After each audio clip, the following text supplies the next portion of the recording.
नमस्कार साथियों, आज हम जानेंगे गंगा के पानी में ऐसा क्या है जो ये कभी खराब नहीं होता। दोस्तों, ना इसमें बदबू आती है, ना कीड़े पड़ते हैं और ना ही ये सड़ता है। गंगा केवल एक नदी नहीं, जीवनदायिनी धारा। गंगा भारत की नहीं बल्कि पूरी मानव सभ्यता की सांस्कृतिक और आध्यात्मिक पहचान है। आपका एक बार फिर से हार्दिक स्वागत है हमारा चैनल टोटल स्टोरी में, जहां हर कथा के पीछे छिपे हैं हमारे धर्म, विज्ञान और जीवन के गहरे रहस्य। आज हम जिस विषय की बात करने जा रहे हैं, जो केवल आध्यात्मिक या धार्मिक नहीं बल्कि वैज्ञानिक दृष्टिकोण से भी बेहद रहस्यमयी है। दोस्तों, हम भारतीयों के लिए ये सिर्फ एक नदी नहीं है बल्कि मां है। गंगा जल को हम अमृत मानते हैं। हर पूजा में, हर यज्ञ में, हर मृत्यु संस्कार में गंगाजल का प्रयोग होता है। लेकिन क्या आपने कभी सोचा है कि आखिर ऐसा क्या है इस जल में जो इसे हजारों वर्षों से पवित्र बनाए हुए है? लोगों की सदियों पुरानी मान्यता, हमने बचपन से ही एक बात सुनी है, गंगा का पानी कभी खराब नहीं होता। चाहे सालों भर इस पानी को बोतल में बंद करके रख दिया जाए, ना तो उसमें सड़न आती है, ना ही दुर्गंध, ना कीड़े।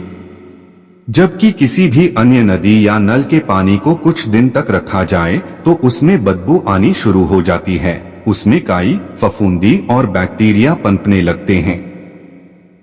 तो क्या वाकई गंगा जल में कोई दिव्यता है या इसके पीछे कोई वैज्ञानिक रहस्य छिपा है? विज्ञान क्या कहता है? इस रहस्य की खोज करीब 125 साल पहले हुई थी।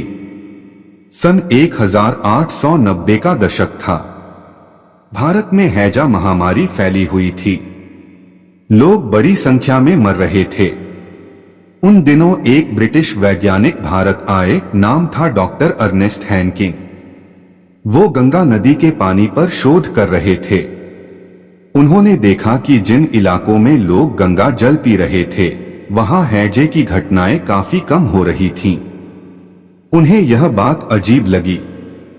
उन्होंने गंगा जल को माइक्रोस्कोप के नीचे रखकर शोध शुरू किया और उन्होंने एक ऐसा रहस्य खोज निकाला जो आज भी वैज्ञानिकों को चौंकाता है। गंगा में पाए जाते हैं वायरस, पर ये नुकसान नहीं करते। डॉक्टर हैनकिन ने पाया कि गंगा के पानी में कुछ अनजाने सूक्ष्म जीव मौजूद हैं जो पानी को सड़ने नहीं देते। ये वायरस सामान्य वायरस की तरह बीमारियां फैलाते नहीं हैं, बल्कि पानी में मौजूद हानिकारक बैक्टीरिया को मार देते हैं। इन सूक्ष्म जीवों को आज हम कहते हैं बैक्टीरियोफेजेस, यानी बैक्टीरिया को खाने वाले वायरस। इन्हीं की वजह से गंगा जल खुद ब खुद शुद्ध बना रहता है। जहां और नदियों में सड़न और बदबू आने लगती है, वहां गंगा जल सालों तक साफ रहता है। दुनिया के वैज्ञानिक भी हुए हैरान। इस खोज के बाद न सिर्फ भारतीय वैज्ञानिक बल्कि पूरी दुनिया इस बात को मानने लगी कि गंगा जल में एक विशेष गुण है। आज भी अमेरिका, जापान और यूरोप की कई प्रयोगशालाओं में गंगा जल पर रिसर्च होती रहती है। कुछ रिपोर्ट्स में तो यह भी कहा गया कि जब गंगा जल को किसी दूसरे दूषित जल में डाला गया तो वह पानी भी काफी हद तक शुद्ध हो गया।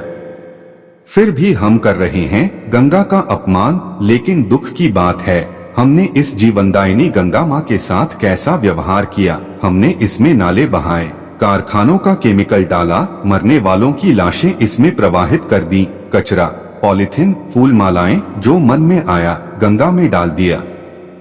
लेकिन इसके बावजूद भी गंगा का जल हमें माफ करता रहा, हमें जीवन देता रहा। कभी आपने सोचा क्या हम इसके हकदार हैं? आध्यात्मिक दृष्टि से गंगा, धार्मिक मान्यताओं के अनुसार गंगा धरती पर शिवजी की जटाओं से होकर उतरी है। वह साक्षात स्वर्ग से बहती अमृत धारा है। ऐसा कहा गया है, गंगे तव दर्शनात् मुक्तियः स्पर्शात् पापनाशन, यानी गंगा का दर्शन ही मुक्ति का मार्ग है और उसका स्पर्श पापों का नाश करता है। जब विज्ञान और धर्म एक साथ किसी बात की पुष्टि करते हैं तो समझ लीजिए वह केवल आस्था नहीं बल्कि सत्य है। दोस्तों, अब हमारी जिम्मेदारी क्या है? सवाल सिर्फ वैज्ञानिक खोजों या धार्मिक भावनाओं का नहीं है। सवाल यह है कि अब हमें क्या करना चाहिए। क्या हम इसी तरह गंगा को गंदा करते रहेंगे, या अब वक्त आ गया है कि हम गंगा को फिर से वैसे ही पवित्र बनाएं जैसे वह कभी थी? दोस्तों, गंगा सिर्फ एक नदी नहीं है, वह हमारी संस्कृति है, आस्था है, विज्ञान है, और सबसे बड़ी बात वह जीवन है। आइए गंगा माँ का सम्मान करें। उन्हें केवल माँ कहने से कुछ नहीं होगा, उनका संरक्षण, उनका संवर्धन ही असली सेवा है। दोस्तों, चलिए जानते हैं इसका धार्मिक दृष्टि से क्या प्रभाव है। 1. गंगा स्वयं विष्णु के चरणों से उत्पन्न हुई है। श्रीमद् भागवत महापुराण और अन्य ग्रंथों में उल्लेख है कि गंगा जल की उत्पत्ति भगवान विष्णु के चरणों से हुई। जब भगवान वामन ने 3 पगों में त्रिलोक को नापा था, तब उनके चरण ब्रह्मांड के ऊपरी लोकों को छू गए थे, और वहीं से दिव्य जल निकला जो ब्रह्मा जी ने अपने कमंडल में संचित कर लिया। ब्रह्मा जी ने इस जल को गंगा नाम दिया और इसे धरती पर भेजने का वरदान दिया। इसलिए गंगा का जल सदा पवित्र, दिव्य और अमृत समान माना जाता है। 2. भगवान शिव ने गंगा को अपनी जटाओं में स्थान दिया। जब गंगा को धरती पर लाने के लिए भगीरथ ने वर्षों तपस्या की, तब गंगा के वेग को रोकने के लिए भगवान शिव ने उन्हें अपनी जटाओं में समेट लिया। इसका शास्त्रीय और प्रतीकात्मक अर्थ यह है, गंगा जब शिव के सिर पर उतरी, तब उनका अहंकार शांत हुआ और पवित्रता पूर्ण रूप से स्थिर हो गई। शिव की जटाएं तप, त्याग और संयम का प्रतीक हैं। इसीलिए गंगा का जल जब वहां से निकलता है तो वह आत्मा को भी शुद्ध करने की शक्ति रखता है। 3. गंगा को त्रिलोक शुद्धि का वरदान प्राप्त है। पद्म पुराण और स्कंद पुराण में यह उल्लेख मिलता है कि भगवान विष्णु ने गंगा को वरदान दिया कि तुम्हारा जल सदा पवित्र रहेगा। जो भी तुम्हारे जल को छुएगा या देखेगा, उसके पापों का नाश होगा। यह एक प्रकार का धार्मिक वरदान, डिवाइन ब्लेसिंग है, जिसे आधुनिक भाषा में हम शास्त्रीय स्पष्टीकरण कह सकते हैं। 4. गंगा में सदा विद्यमान रहते हैं। ऋषियों और देवताओं के तप के संकल्प हजारों वर्षों से गंगा किनारे ऋषियों, मुनियों और साधकों ने यज्ञ, जप, तप और ध्यान किया है। उनकी तप शक्ति और आशीर्वाद भी गंगा जल में समाहित हो चुका है।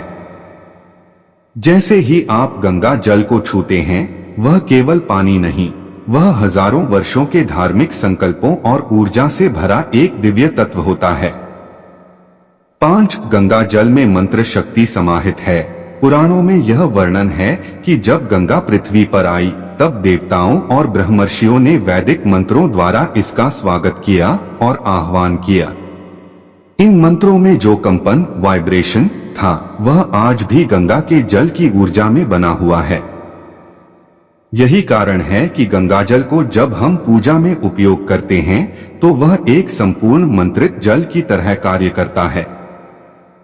दोस्तों, क्या गंगा को किसी ने श्राप भी दिया?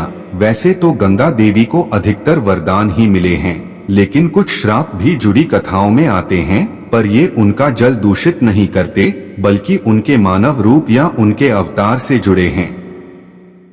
शांतनु और गंगा की कथा। महाभारत। गंगा ने अपने ही पुत्रों को जल में बहा दिया। इस कारण कई लोगों ने उन्हें निर्दयी कहा, लेकिन यह कर्म उन्होंने देवताओं की इच्छा से किया था, श्राप के कारण नहीं।